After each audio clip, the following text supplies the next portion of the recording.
thank you for opening up your home and having so many people gather here today. Um, my roots with so many of you here aren't just congressional, they go way back. I can't see Frank Barrows and not immediately start talking about Hartford and Weaver, and I used to say, Frank, how come you guys were never able to beat Hartford? He said, never mind beating Hartford. He says, we used to kill East Hartford. So I said, well, not when I was playing for them. So he said, well, that was your senior year. I said, my junior year, we beat you 6-0.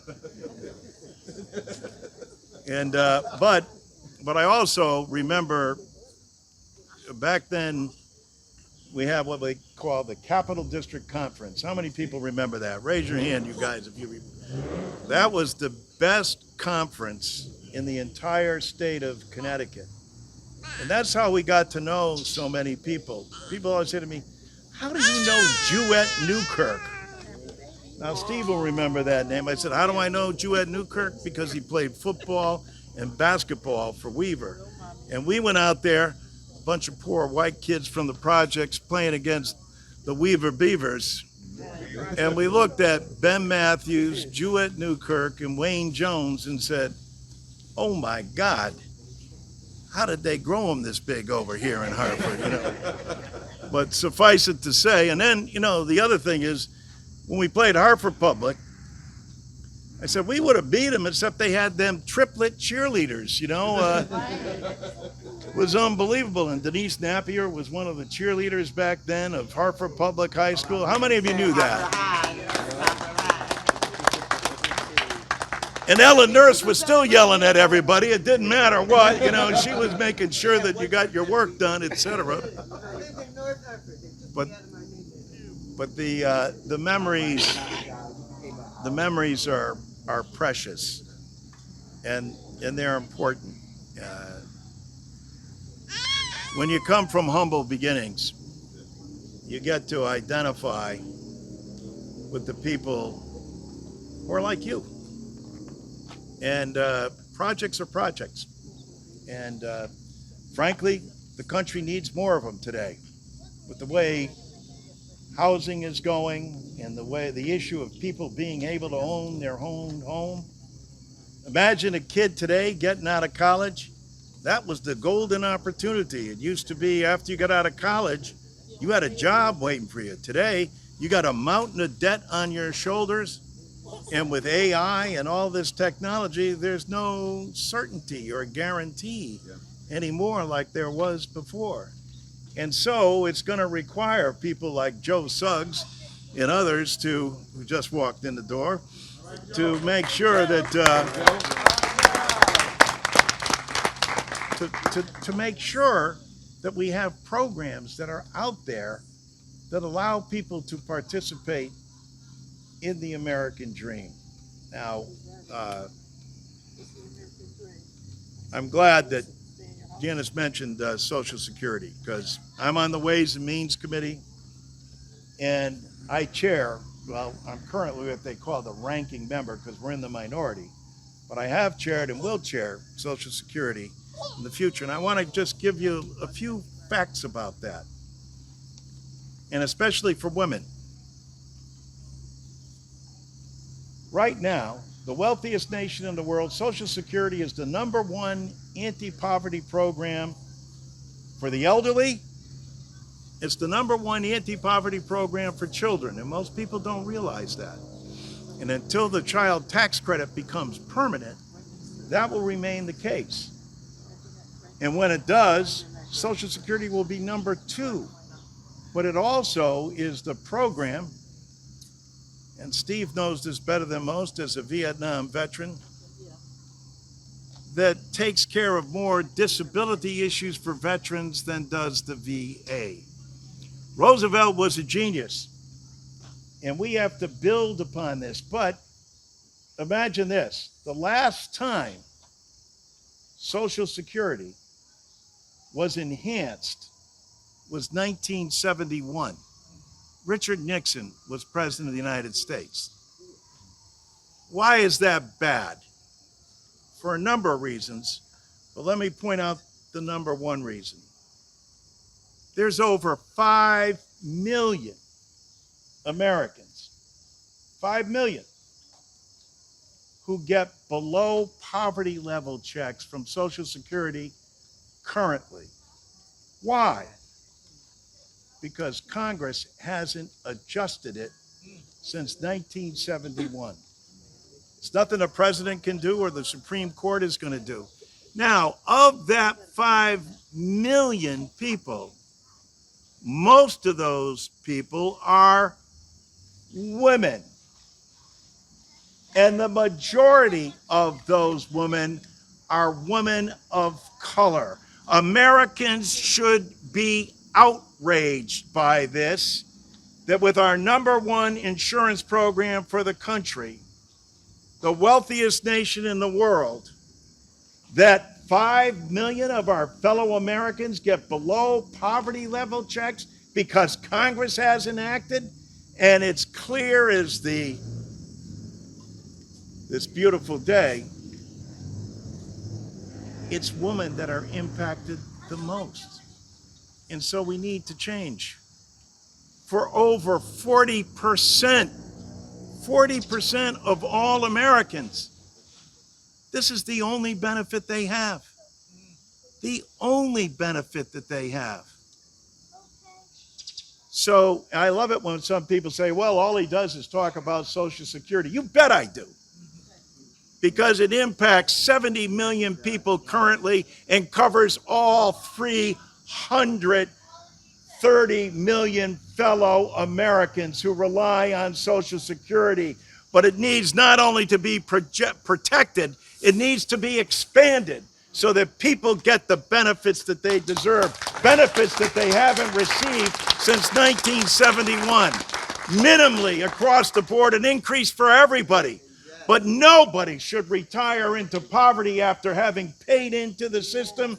The new floor for Social Security will be 125% of what Social Security currently pays, 125% of the poverty level. So no one will ever be able to receive a check that's below poverty, having worked for your country. That's a simple and basic promise that the federal government has made to we, the people. And it's under fire currently by this administration on several fronts. Our fight right now, everyone says, well, you know, the midterms are still away. Well, you're right. The midterms are still down the road. Our fight is with Donald Trump, and it's today, and it's ongoing, and we can't back away. We have to step up. That's why I'm so grateful for the support of so many of you here today, and I can't help but thank my good friend Steve Harris for all that he's done. We kiddingly say, you know, we're brothers from another mother. You know, it's and Frank and I sat together in the state senate for so many years, and I was just thinking as I was walking over. Remember Wilbur Smith? Yeah. So Wilbur, as Joe will recall, I was a freshman senator, and I was the chairman of a subcommittee on energy. And we'd be debating a bill, and the Republicans were killing us on this bill, and because we were trying to lower rates for everybody, and every time they'd say something, I'd jump up and I'd speak out real fiery and stuff like that. And Wilbur would look over at me and go, sit down, boy. He says, don't use all your ammunition now. He says, let them exhaust what they have to say. Then you take it all in and deliver your punch. And I said, looked at him, I said, no. He says, watch. And now, I'm the chairman of the committee, thinking I know more than Wilbur Smith. These Republicans are attacking me. I'm jumping up every second and like firing away back and saying, yeah. And then they'd make another point. Wilbur waited, he says, well, now that you've exhausted yourselves, let's tell the truth about what you're doing with these rates and who you're protecting and who's. Long story short, he completely decimated them and their argument. He almost got a standing ovation. Then he sat down, and I looked over him, and he goes, "That's how it's done." And he was absolutely right. I learned so much from him just in that little session. And just this past week, I am blessed to have been fortunate enough to be in Congress when we elected the first black president of the United States. Yes. I'm equally fortunate to have been there when we elected the first woman Speaker of the House. And we're bringing Hakeem Jeffries to Hartford, Connecticut, to wherever Steve Harris says we're going, because he will be the first black speaker of the United States. And if you haven't listened to him speak, or anyone, well, I was proud to be standing with him. And have you heard Jasmine Crockett lately? Yeah. Isn't she amazing? She's got more fire. Well, her and Hakeem and I, and there were, I think, 6 other people were named on, and Alan knows this, but we were named on Trump's hit list. So I said, I take that as a badge of honor. You know, you think we're going to be afraid because you put us on that list? And that Hakeem Jeffries has such a great way about him. And I know sometimes I'll hear people say to me, and you'll appreciate this, Denise, well, we wish Hakeem would be more forceful. We wish he would get out and do this. I said, what do you know about the Democratic caucus? They go, well, what do you mean? I said, we have 14 different caucuses within the caucus. He's got to unite all those people and keep them together.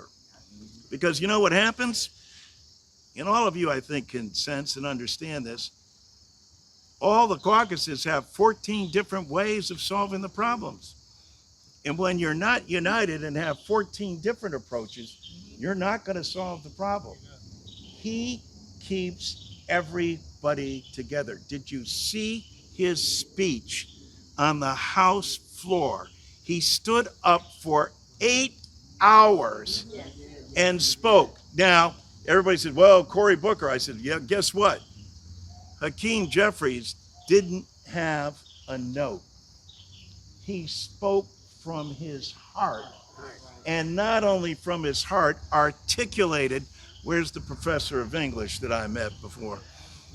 He was here someplace. He articulated from his heart as nobody I've ever heard speak. And we're sitting back there going, how in God's name is he able to do this?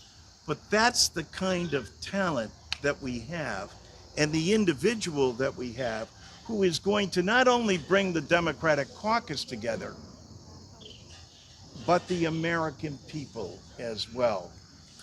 He's that gifted, he's that talented, he's a dear friend of mine. I told him when he came here, and Jim Clyburn, well, I'll tell you a quick Jim Clyburn story. I think you'll get a kick out of this. I was Jim Clyburn's vice chairman, and he helped me get to that position. And it was a hotly contested position, and nobody thought somebody from Connecticut. And at the time, we only had 3 members in the caucus, and we were going against big states like New York and Illinois, and everyone was saying, well, how's this kid going to make it? Well, I had a little secret weapon in Jim Clyburn from South Carolina. At any rate, I get the position. Now I'm standing next to him with all the leadership, and I'm like, proud as I can possibly be, and I look over at him, and they say, and now the chairman and then the vice chairman will speak. And I go, started to panic. I look over and I say, Jim, what's my responsibility? And if you know Jim Clyburn, he elected Joe Biden, by the way. You know Jim Clyburn, he looked over at me and goes, you want to know what your responsibility is and what you have to do? I go, yeah, Jim. You know, what should I say? How should I do? He goes, you see that potted plant? I said, yeah. He says, you're a potted plant. He wasn't too far wrong either, but we have become such great friends over the years, and I was so proud that he came up here last week, and we got to speak and unite again, because he's 85 and still going strong. And when you talk about the soul of a country and the understanding of people and how to communicate with people, he's the best, and he's one of the best storytellers. I have been so blessed in my life to be able to sit next to John Lewis on the Ways and Means Committee, to be able to take my children to the Edmund Pettus Bridge and walk across it with them. And the kids had to get back early on Monday, so John said, well, then we're going to go out today. And he took my children and walked them across the Edmund Pettus Bridge. They will never forget that. It's actually in one of the books that was written by him. But my daughter,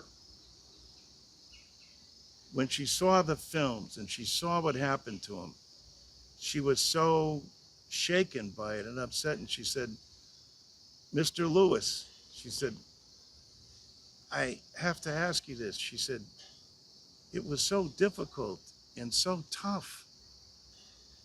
Did you ever have fun?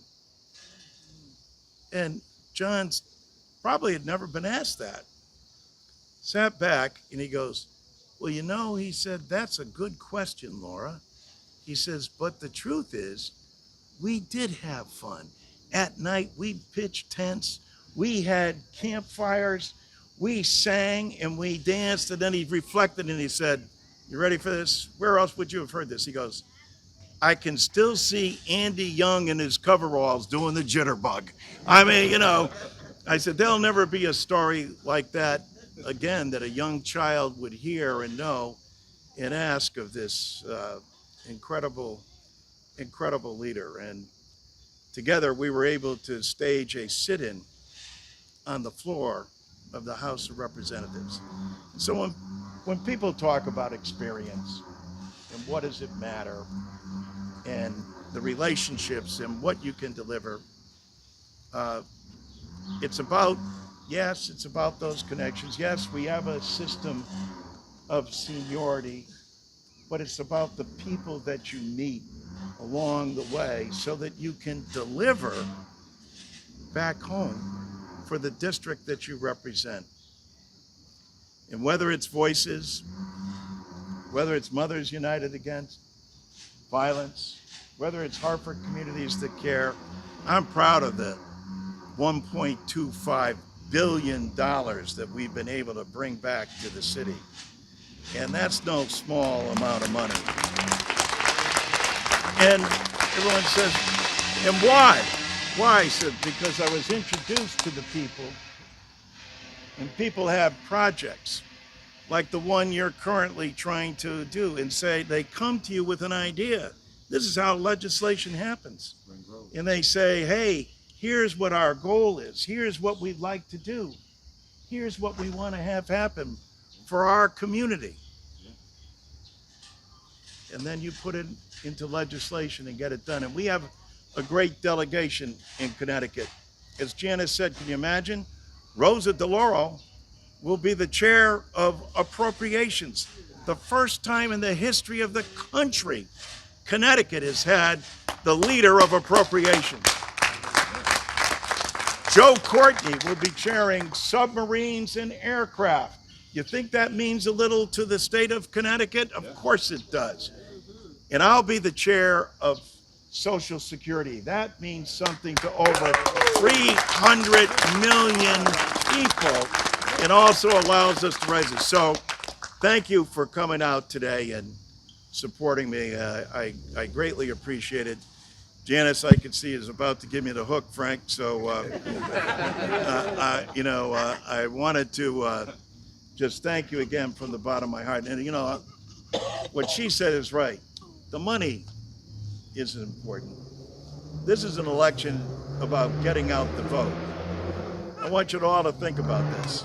And when they say that we're in a constitutional crisis, we are. And fundamentally, it starts right back in everyone's district. In the last presidential election, more people didn't vote than voted for both candidates combined. Say that again. Say it again. Most people didn't vote in the last presidential election than voted for Trump and Harris combined. That's a real worrying sign for the country. We have to get our people out, get our people united, and get out to vote, because voting still matters. And if we're going to preserve this great democracy, if we're going to preserve the country that people have fought to make it the greatest on the face of the earth, the fight is now. We're engaged in it now, today. We're not waiting for the midterms. We're fighting today and every day. But we need your vote to take back the House, to actually be a check on Donald Trump, and to have Hakeem Jeffries the Speaker of the House of Representatives.